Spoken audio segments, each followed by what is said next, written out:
Well, the sunset's just too pretty tonight, so film number 9 is called The Attack of the Giant Leeches, starring Ken Clark and released in 1959. The Attack of the Giant Leeches has excellent picture quality and decent sound quality.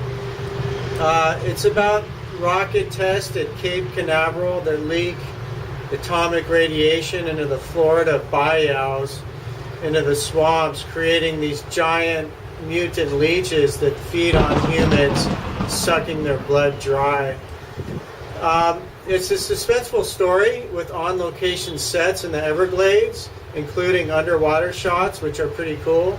And there's accurate historical references in the film.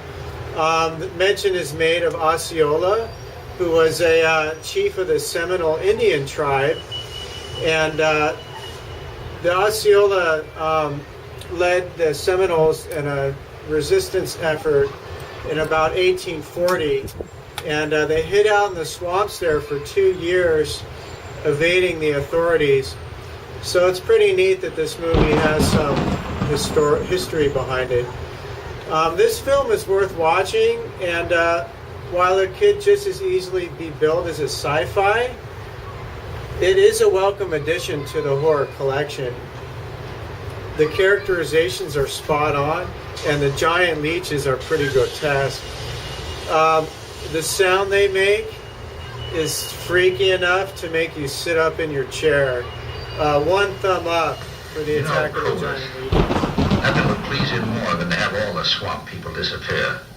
Swamp trash, he calls them. I know. They have about as much regard for him as he has for them. When they're worried enough to go to him, you know something's wrong. Mrs. Reed said the men went searching for Cal and Mrs. Walker's bodies, and they never returned. Cobra says he'll get up a search party if they don't show up in a couple of days.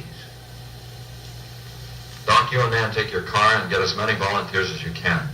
Tell them to meet me at the old wagon road. I'll call Doc Evans and have him bring his dogs. Either they're lost or they've had an accident. I hope to heaven you're right.